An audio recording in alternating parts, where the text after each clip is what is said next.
Habang hinahangaan ni Ash ang kanyang Glacier Badge, biglang nakakita si Pikachu ng tatlong sugatang Oddish. Binigyan sila ni Brock ng pagkain na masaya naman nilang kinain. Napansin ni Misty na mahilig silang kumain gaya ni Ash. Nalaman nila kay Pikachu na may itinuturo ang mga Oddish sa isang burol, kaya nagpunta sila doon para mag-imbestiga. Nakita nila ang isang higanteng puno na sa tingin ni Brock ay hindi bababa sa 150 taon na ang tanda.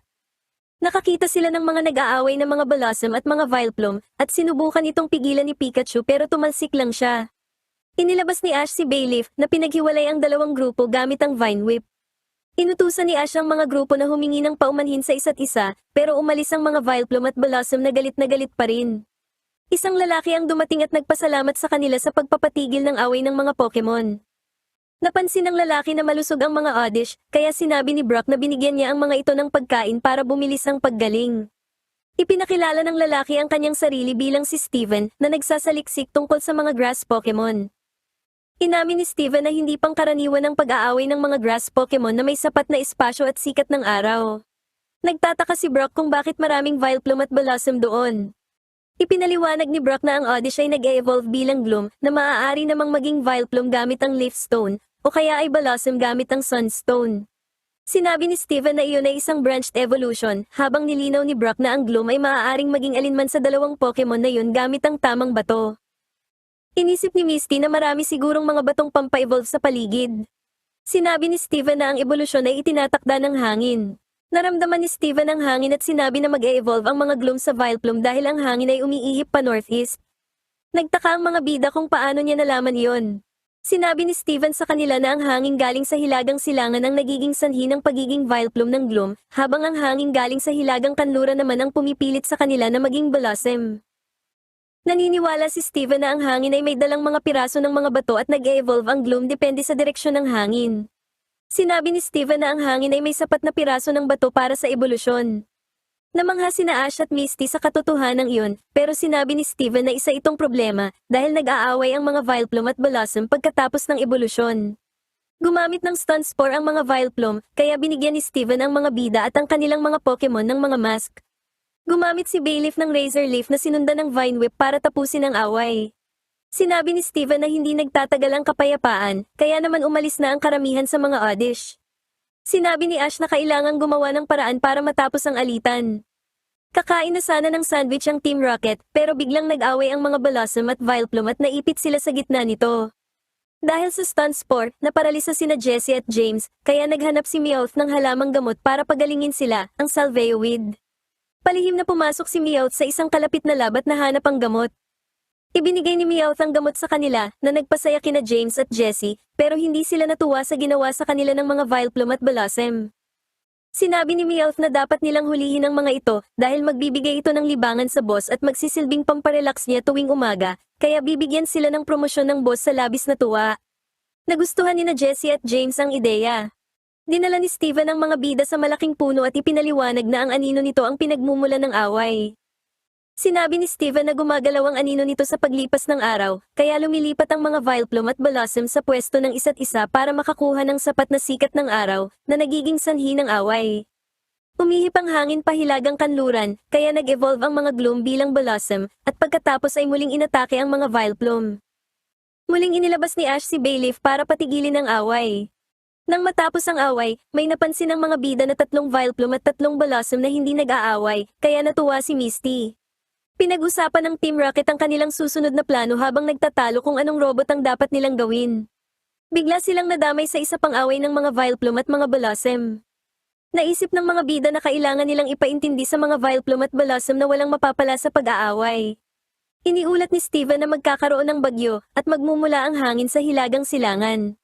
Nag-alala ang mga bida dahil magiging mas marami na ang mga Vileplume. Sinabi ni Steven na ayos lang na manalo na ang mga Vileplume dahil nangangahulugan iyon ng pagtatapos ng pag-aaway.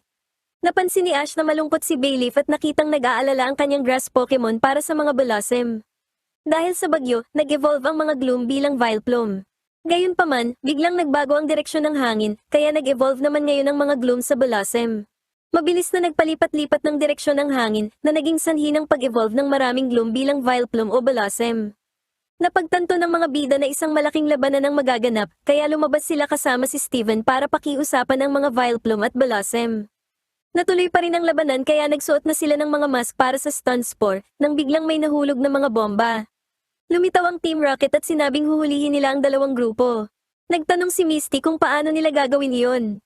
Sinabi ni James na gusto niya sana ay isang Vileplume robot, habang si Meowth naman ay isang Blossom robot, pero sa huli ay nauwi na lang sila sa higanting sako at ang dahilan ng Team Rocket ay naubos ang kanilang pera sa pagbili ng gas mask. Pagkatapos nun ay nagsimula ng sumugod ang mga Vileplume at Blossom sa isa't isa, at naipit sa gitna nito ang Team Rocket. Nagdesisyon ng mga bida at si Steven na hayaan na ang dalawang panig na maglaban, dahil kailangang makita mismo ng mga ito na walang patutunguhan ang pakikipag-away. Sinubukan ni na Jessie at James na manghuli ng ilan, pero naputol ang host ng kanilang mga mask kaya naparalisa sila ng stun spore. Nang matapos ang labanan, walang nanalo at lahat ng Pokemon ay nakahandusay sa lupa, masakit ang katawan at pagod. Sinabi ng mga bida sa mga Pokemon na hindi naman talaga nila kailangang mag-away, dahil sa huli ay sinaktan lang nila ang isa't isa. Ipinakita nila sa lahat ang tatlong Vileplume at Blossom na piniling hindi lumaban at nagkasundo na lang. Kinurek sila ni Meowth, ipinaliwanag nito na ang mga Vileplume na yun ay gusto talagang maging Blossom, habang ang mga Blossom naman ay gustong maging Vileplume, at hindi sila sumali sa away dahil ayaw nilang labanan ang Pokemon na gusto sana nilang hantungan. Ito pala ay isang kaso ng identity crisis. Ipinaliwanag ni Misty sa mga Pokemon na yun na naging Vileplume at Blossom sila sa isang dahilan at dapat nilang tanggapin ang regalong iyon at gamitin ito sa abot ng kanilang makakaya, habang binigyang diin naman ni Ash at Brock na lahat sila ay nagsimula bilang Oddish at nag-evolve bilang Gloom. Biglang ipinasok ni na Jessie at James ang mga Vileplume at Blossom sa sako. Gumamit ng stun spore ang palakaibigang Vileplume at Blossom, pero may mga mask ang Team Rocket kaya hindi ito tinablan. Inilabas nila sina Arbok at Victreebel, pero dahil walang mask ang mga ito, naparalisa lang ito. Inatake ng mga Vileplume at Blossom ang Team Rocket, habang pinatalsik naman ni Bayleaf ang Team Rocket gamit ang Vine Whip. Dahil maayos na ang lahat, payapa nang namuhay ang mga Vileplume at Blossom. Iniwan na ng mga bida si Steven at ang mga grass Pokemon, at nagpatuloy na patungong Blackthorn City. Determinado si Ash na makuha ang huling badge sa Blackthorn City habang tinatahak nila ang kabundukan. Sinabi ni Brock na maraming bulkan sa paligid, kaya naman napakainit. Nagre-relax ang Team Rocket sa isang hot spring nang mapansin nila ang mga bubuwit. Nakakita sila ng isang geyser at namangha dito, bago sila biglang tumalsik dahil may geyser din pala sa mismong ilalim nila. Masama ang pakiramdam ng mga bida dahil nagiging mainit ang ulo nila dala ng tindi ng init. Nakakita sila ng isang magcargo at napansing marami pang ganoon sa paligid. Nang makalabas sila sa mainit na lugar, nakakita naman sila ng isang higanting magcargo na nakaharang sa daan. Sinigawan ni Ash ang magcargo para gisingin ito dahil kailangan nilang dumaan. Nagalit ang magcargo at gumamit ng flamethrower, kaya naman yumuko ang mga bida. Nang bumalik sa pagtulog ang magcargo, nagpasya si Misty na labanan na ito. Ilalabas sana niya si Staryu, pero si Psyduck ang lumabas. Nagising nito ang magcargo at dahil sa nakakatakot na itsura nito, natakot si Psyduck at tumakbo pabalik kay Misty. Inilabas ni Misty si Poliwhirl na gumamit ng water gun, pero nagtago lang ang magcargo sa loob ng kanyang shell. Gumamit ang magcargo ng rock slide na iniwasan naman ni Poliwhirl. Nagpatuloy ang magcargo sa body slam na iniwasan din ng Poliwhirl. Gayunpaman, tinamaan si Poliwhirl ng flamethrower ng magcargo, kaya ibinalik na ito ni Misty at pinasalamatan sa kanyang mahusay na trabaho. Isang bata ang dumating at pinagtawanan si Misty dahil hindi raw nito kayang talunin ang magcargo. Binalaan ni Brock ang bata na huwag tumalon dahil mataas pero tumalon pa rin ang bata kaya nasaktan ito. Nagpalusot ang bata na sinadya niya yun para ibaba ng mga bida ang kanilang depensa. Pagkatapos, sinabi ng bata na kaya hindi nanalo si Misty sa magcargo ay dahil puro takbo lang ang ginawa nito. Lalabanan din sana ng bata ang magcargo, pero umalis na ito. Sinisi ng bata si Misty sa pagtakas ng magcargo. Ipinakilala ng bata ang kanyang sarili bilang si Egan, ang Prince of Fire na nagsasanay ng mga Fire-type Pokemon. Sinabi ni Egan na si Misty ay isang bombero na gustong patayin ang kanyang apoy. Ipinakilala naman ni Misty ang sarili bilang Water Princess na hindi sinang-ayunan ni Ash at Brock. Nagtalo sina Misty at Egan, parehong gustong ipagtanggol ang mga Water at Fire Pokemon. Pumusta si Misty na matatalo niya si Egan, kaya hinamon ni Egan si Misty na patunayan ito sa pamamagitan ng isang tunay na laban. Ganun pa man, naisip ni Egan na pagsasayang lang ito ng oras dahil mas gusto niyang hulihin ang magcargo. Nagalit si Misty, pero natuwa si Ash dahil umalis na sa daan ang magcargo. Lumilipad ang Team Rocket sa kanilang balon, masaya sa kanilang pagre-relax sa hot spring at dumaan sa ibabaw ng isa pang bukal. Gayunpaman, may lumabas na geyser na nagpatalsik muli sa kanila.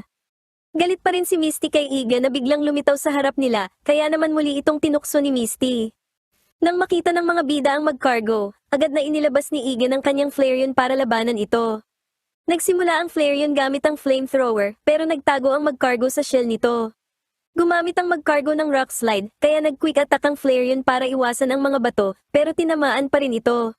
Nag-flamethrower ang Flareon, pero nagtago muli ang mag-cargo sa shell at gumanti ng sarili nitong flamethrower.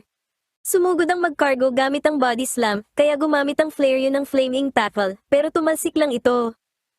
Pinayuhan ni Misty si Igan na ibalik na ang Flareon, pero tumanggi si Igan at hinikayat ang kanyang Pokemon na lumaban pa. Nag-flamethrower ang Flareon at mag-cargo sa isa't isa. Tumawa si Igan dahil naniniwala siyang hindi ganun kadaling talunin ang kanyang Flareon, pero nagulat siya nang makita na natalo na pala ito, at umalis na ang mag-cargo. Sinabi ni Igan sa mga bida na maaari na silang tumawa, kaya tumawa si Misty. Nilinaw ni Igan na hindi niya literal na ibig sabihin na tumawa sila. Sumagot si Misty na ang pagtawa ang pinakamabisang gamot. Nagalit si Igan at tinanggihan ang tulong ni Misty. Iminungkahi ni Brock na magtanghalian muna sila. Sinabi ni Igan na ayaw niyang maging bastos kaya tinanggap niya ang alok, lalo na't kumakalam na ang kanyang sikmura. Pinapanood sila ng Team Rocket na nagpa siyang nakawin si Pikachu at ang pagkain ng mga bida.